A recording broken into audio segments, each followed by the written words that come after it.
university staff, parents, friends, relatives, and members of the class of 2014, welcome to the University of Connecticut.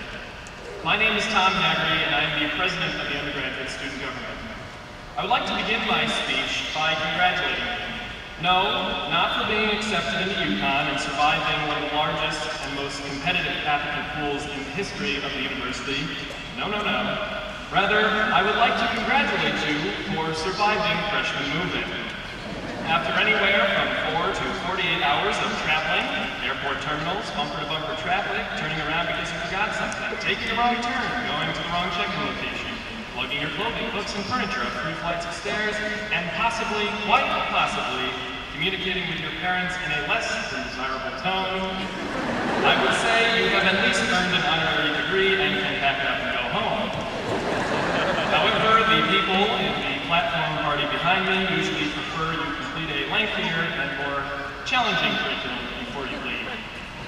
Regardless of how stressful or relaxed your move-in was, I can assure you that the next 4 years of your life will have made it all worth it. As a student entering senior year, I forced myself to relive my first day at UConn to guide me in drafting this speech. I wondered, what valuable piece of advice or information would I have appreciated 3 years ago when I was sitting in these same seats? So I will leave you with this. Over the next 4 years, value the relationships you will establish, develop, and maintain. The process of active learning is an essential component to everyone's college experience. In order to maximize your education, there is a constant need to take what you have learned in the lecture hall and apply it in the real world, through relationships you build with other people. Only through social interaction, engaging with your professors, completing an internship, or getting involved on campus, can you solidify what you have learned in class. As much of you might enjoy playing Call of Duty and watching Teen Mom for 8 semesters straight, I've seen fellow students follow this reclusive path, and I can tell you it yields lousy results. Building these relationships is key to becoming a successful student and eventually a successful graduate and citizen. The first step to this whole relationship equation is to establish relationships with your peers and classmates. Although some of you may be coming to UConn with your best friends from high school, do not feel obligated to hang out with them every waking moment for the next 9 months. A large part of the college experience involves meeting new people and sharing experiences with them. It is possible that through these interactions, many of you may meet the next Steve Jobs or Maya Angelou. You may meet your next best friend, or possibly the person with whom you will spend the rest of your life. Missing out on this opportunity is a mistake you will one day regret. One of the most distressful experiences in college is being assigned a random roommate. Someone you do not know but are forced to interact with on a day-to-day basis. Someone you are supposed to establish a relationship with.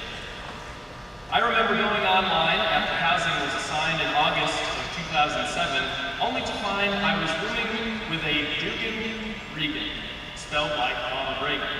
Now, I remember thinking to myself, my family is as Irish as can be, but who names the child Dugan?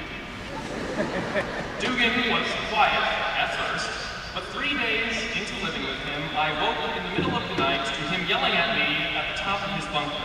Get out of here, quickly, they're coming. He kept saying over and over again. At this point, I was curled and bald in the middle of the room, rocking back and forth, crying, please stop, until he finally subsided. Now, I never fell back to sleep, and when we got up the next morning, he had no recollection of what had happened. But let me tell you, believing that your roommate is going to pummel you in the middle of the night is not the best way to begin a positive relationship with someone. But we worked through it. Today, I consider him one of my closest friends, someone I can trust, and I know would be there for me through thick and thin.